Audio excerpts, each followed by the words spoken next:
Bonjour tout le monde, vous êtes sur Faith Channel. Il y a beaucoup de personnes cette année qui vont jeûner pour la première fois, surtout en Europe et en Amérique, parce qu'il y a beaucoup de personnes qui ont découvert l'islam. J'aime bien dire découvert, j'aime bien dire comprendre. Ils ont bien compris l'islam. Mais je n'aime pas conversion. Conversion est agressive. Conversion, ça veut dire que la personne n'était rien. Elle n'avait aucune valeur universelle et quand il est musulman, il devient quelque chose. Non, pas du tout. Et là, tout le monde a des valeurs. Tout le monde a des valeurs universelles, musulmans et non musulmans. C'est seulement... Et là, il va comprendre, il va découvrir, il va adopter l'islam, il va l'accepter d'abord. Et ça, c'est une bonne chose. Il faut dire les choses comme ça. Il y a beaucoup de musulmans qui vont jeûner pour la première fois et on va leur montrer comment jeûner. Jeûner, ce n'est pas uniquement ne pas manger et ne pas boire la journée et puis faites ce que vous voulez la nuit, c'est pas ça. Jeûner, c'est faites toutes les activités que vous avez l'habitude de faire sans arrêter et toutes les activités. Et jeûner et ne pas manger la nuit. Ça, c'est les trois grands points. Et ne pas manger des choses toxiques et ne pas trop manger. Voilà, on vous montre un peu comment jeûner ce mois de Ramadan. Parce qu'il y a des personnes là qui transposent un peu les repas de la journée. Hein, c'est le repas de rupture, le dîner et le suhour, là, le dernier repas. Les transposent, il n'y a pas trois repas le mois de Ramadan, il n'y a pas trois repas, il y a deux repas. Il y a le repas de rupture, ce qui est un repas, qui est un grand repas, mangez ce que vous voulez. Et il y a un dernier repas qui est une collation, une petite collation. Et le dernier repas, c'est plutôt psychologique. Parce que si vous ne mangez pas avant la prière du Fajr, là, quand vous vous réveillez, vous dites « Oh là là, j'ai pas bu d'eau, je n'ai pas mangé » et tout ça. Mais quand vous vous réveillez un peu une demi-heure avant donc, la prière du Fajr, si vous ne priez pas les tarawih, normalement c'est un peu plus avant, là, vous buvez de l'eau, vous mangez des fruits, vous mangez des petites choses légères, une petite collation, mais attention, pas de produits conservés, pas de sucre dans ce repas. C'est surtout les céréales, le riz, l'orge, donc c'est l'huile d'olive, c'est les dattes, c'est du truc. Prenez ce que vous voulez, mais il faut que ce soit simple. Il y a des gens qui boivent un grand verre d'eau. Il y a des gens qui boivent même 2 grands verres d'eau. On se rend 2 grands verres d'eau. Il y a des personnes qui prennent des dattes. Il y a des personnes qui prennent un peu de pain avec l'huile d'olive. Là, c'est meilleur. Nous, avant, dans les pays du Maghreb, on prenait, c'était connu. D'ailleurs, les pays du Maghreb, c'était connu. C'est le pain et l'huile d'olive. Et c'était d'ailleurs le meilleur même pour les gens malades. Parce que l'huile d'olive, ça donne une bonne énergie. Et puis, donc les céréales, l'orge, là, ça se décompose lentement. Là, il garde votre glycémie constante. Et il y a des personnes qui ne peuvent pas. Parce que, attention, les céréales, il y a des personnes là qui n'ont pas. Là, on parle des personnes saines, des personnes qui ne sont ni diabétiques ni rien. On parle des personnes qui vont jeûner, qui n'ont aucune maladie ou qui ont des maladies qui supportent le jeûne. Comme les maladies digestives, comme l'obésité, comme l'hypertension, comme des trucs. Là, ils supportent bien le jeûne et il faut qu'ils jeûnent. Et là, on parle de 2 repas. Attention, il faut que tout le monde sache ça. Il faut que tous les musulmans du monde qu'il n'y a pas 3 repas le mois de Ramadan. C'est très mauvais. Et jeûner, ce n'est pas ne pas manger la journée et manger la nuit. C'est faux. Jeûner, c'est d'abord, on a déjà donné les 2 grands principes dans l'épisode dernier. Si vous pouvez revenir, là, on a déjà parlé de ça. Si vous pouvez revenir à la dernière vidéo. Là, on a parlé donc de 2 choses. Là, la première chose, c'est que quand vous jeûnez, donc vous allez vous détoxifier, donc vous allez rejeter donc tout ce qui est toxique. C'est un détox. Et il faut au moins, il faut pas en avoir d'autres. Donc il faut que vous cherchez à vous détoxifier, donc il ne faut pas manger un toxique. Et le deuxième principe, c'est que quand on jeûne, là on cherche à réduire l'énergie, mais il ne faut pas avoir trop d'énergie, donc il ne faut pas manger la nuit. C'est les deux grands principes donc, dont on a parlé donc, la dernière fois. Là, c'est le jeûne, c'est se détoxifier. Quand on fait la détoxification, on ne doit pas manger de nouveaux produits toxiques. On a déjà interdit tous les produits conservés, y compris les huiles de table et le sucre. Et on a aussi enlevé la viande, parce que la viande, il y a beaucoup d'énergie. Et la nuit, ça se digère mal. Ça se digère très mal. Pourquoi? Parce que vous avez le repas de rupture. Là, vous mangez ce que vous voulez. Mais il faut que ce soit un régime végétal, un régime végétarien. Et mangez ce que vous voulez. Et sachez bien que les légumineuses, là, c'est riche en protéines. Il y a beaucoup de choses. Vous n'avez pas besoin de viande. Nous, au Maroc, on a une soupe spéciale, d'ailleurs que toutes les personnes qui ont visité le Maroc connaissent bien la harira. Et cette harira, là, il s'appelle comme ça. Harira, c'est un repas amazigh. Et la harira, d'ailleurs, c'était un repas spécial pour le Ramadan. C'était très spécial pour le Ramadan parce qu'on le fait le mois de Ramadan. Tous les Marocains, ils ont la harira chez eux. Et la harira, c'est pourquoi un repas spécial? Parce qu'il y a les lentilles et les pois chiches dedans. Il y a un peu de farine de blé complet, mais il y a les pois chiches et les lentilles. Il y a les tomates, le céleri, les coriandres, le persil, l'huile d'olive, il y a les épices, le curcuma, on utilise beaucoup de curcuma dans notre harira. Et là, vous voyez, c'est un repas complet, rien que ça, un bol, et voilà, vous pouvez jeûner. Il y a tout, il y a l'énergie, il y a les protéines, il y a tout. Il y a les lentilles, les pois chiches, protéines. Vous avez les légumes, et voilà, les choses là qui vous donnent quand même un tonus. Là, le céleri, ça donne un tonus. Pourquoi? Parce que quand on jeûne, on est un peu, on a les muscles relâchés, on n'est pas vaisseux, tout ça. Et regardez l'intelligence donc de ces amazirs du Maroc. Là, c'est un repas amazir. Là, le céleri, ça tonifie bien. Et ça doit être donné même aux sportifs. Et c'est un bon repas. Oh, on ajoute un peu de pain, on a les œufs, beldi, les œufs naturels, des trucs comme ça. Il y a même des gens qui mangent un peu de poisson dans ce repas. Et puis les fruits, hein, c'est les dattes. On mange les dattes. Et c'est déjà un repas complet et c'est beaucoup pour jeûner 24 heures.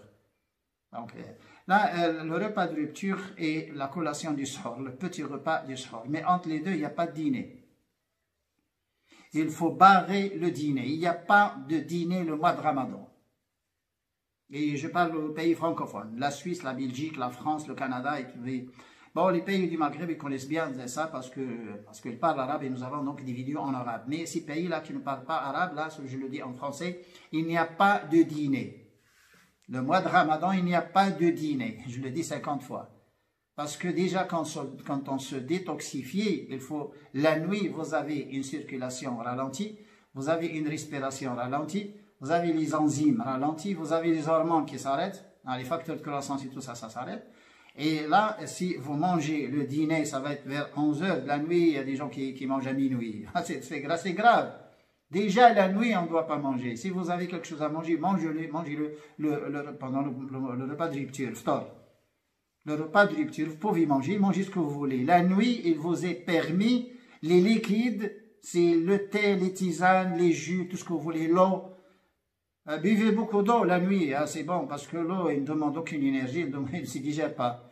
Et puis, prenez les fruits la nuit, prenez les fruits, une pomme, une orange, des dattes, les figues, une banane, tout ce que vous voulez. Même une salade la nuit, oui.